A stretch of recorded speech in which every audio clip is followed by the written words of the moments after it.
Hi dears, നിങ്ങൾക്കായുള്ള ഇന്നത്തെ message. Compassion അഥവാ അനുകമ്പ നല്ലതൊക്കെയാണ്, പക്ഷേ എന്തും അമിതമായാൽ പ്രശ്നം തന്നെയാണ്. സ്വയം മറന്ന് അല്ലെങ്കിൽ സ്വയം അവഗണിച്ച് എന്തു തന്നെ ചെയ്താലും അത് എത്ര വലിയ നല്ല കാര്യമായാലും അവിടെ നഷ്ടപ്പെടുന്നത് നിങ്ങളെ തന്നെയായിരിക്കും. എല്ലാം വേണം, പക്ഷേ എല്ലാത്തിനും ഒരു പരിധിയുണ്ട്. എല്ലാം ഒരു പരിധി കഴിഞ്ഞാൽ എപ്പോഴും പ്രശ്നം തന്നെയാണ്. അധികമായാൽ അമൃതും വിഷം എന്ന് കേട്ടിട്ടില്ലേ? എല്ലാം ഒരു ബാലൻസിൽ കൊണ്ടുപോകണം എന്നാണ് ഈ ഒരു സ്പ്രെഡിൽ ഉടനീളം പറയുന്നത്. ഇവിടെ 5th ഡൈമെൻഷൻ എന്ന കാർഡ് സ്പിരിച്വൽ ലൈഫിനെ കുറിച്ചാണ് പറയുന്നത്.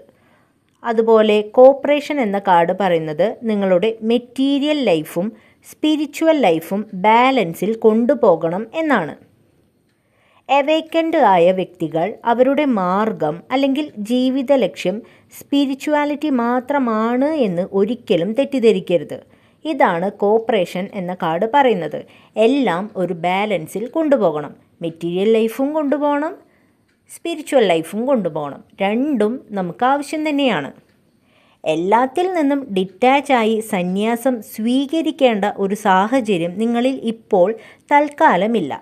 എല്ലാത്തിൽ നിന്നും ഒളിച്ചോടുവാൻ സ്പിരിച്വാലിറ്റിയെ കൂട്ടുപിടിക്കുകയും വേണ്ട എന്ന ഒരു ഓർമ്മപ്പെടുത്തലാണ് ഈ ഒരു റീഡിംഗ്. Thank you dears.